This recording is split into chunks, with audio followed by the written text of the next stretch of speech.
देखो ये दीवानो ये काम मत करो, राम का नाम बदनाम मत करो। And in this particular case it's evident. Lok Sabha में मनरेगा का नाम बदलने को लेकर इस वक्त सियासी घमासान मचा हुआ है। इसी बीच कांग्रेस सांसद शशि थरूर ने सरकार द्वारा लाए गए बिल का जोरदार विरोध किया और विरोध में बोलते बोलते उन्होंने एक गाने के कुछ बोल है वो गुनगुनाने लगे।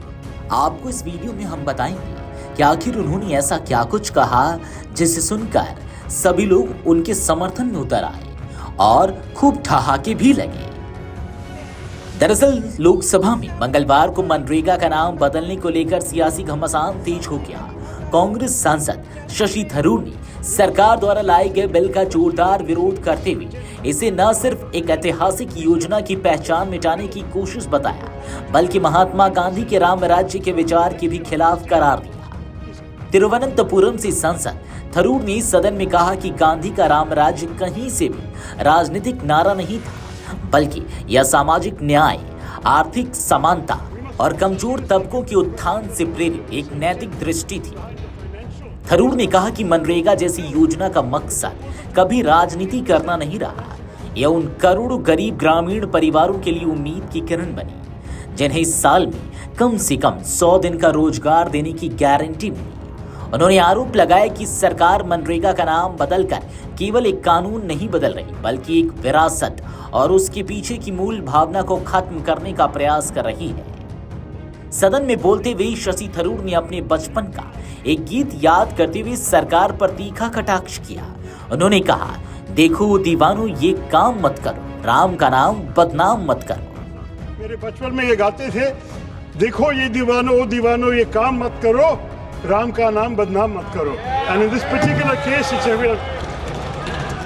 थरूर के मुताबिक मनरेगा का नाम बदलना भी कुछ ऐसा ही है, जहां राम राज्य की अवधारणा का इस्तेमाल उनकी आत्मा के उलट किया जा रहा है।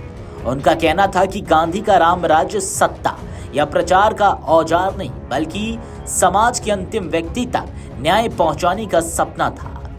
थरूर ने इस बिल को राजकोषीय संघवाद यानी कि फिस्कल फेडरलिज्म के उल्लंघन से भी जोड़ा। उन्होंने समझाया कि राजकोषीय संघवाद का अर्थ है केंद्र और राज्यों के बीच वित्तीय शक्तियों और संसाधनों का स्पष्ट और संतुलित बंटवारा। जब केंद्र सरकार राज्यों के वित्तीय अधिकारों और स्वायत्तता में दखल देती है तो यह संघीय ढांचे को कमजोर करता है। थरूर ने आरोप लगाया कि मनरेगा के नाम और स्वरूप में बदलाव उसी दिशा में एक कदम है जिससे राज्यों की भूमिका और अधिकार सीमित होंगे। इससे पहले कांग्रेस सांसद प्रियंका गांधी वाड्रा ने भी लोकसभा में विकसित भारत गारंटी फॉर रोजगार एंड आजीविका मिशन ग्रामीण यानी कि VG रामजी बिल 2025 का विरोध किया। यह बिल करीब 2 दशक पुराने महात्मा गांधी राष्ट्रीय ग्रामीण रोजगार गारंटी अधिनियम यानी कि मनरेगा की जगह लाने का प्रस्ताव करता है। प्रियंका गांधी ने कहा कि वह इस विधेयक में किए जा रहे बदलावों पर अपनी आपत्ति दर्ज कराना चाहती है। प्रियंका ने सदन में कहा कि मनरेगा पिछले 20 वर्षों से ग्रामीण भारत की रीढ़ बना हुआ है। इस योजना ने न सिर्फ करोड़ों लोगों को रोजगार दिया, बल्कि ग्रामीण अर्थव्यवस्था को भी मजबूती दी।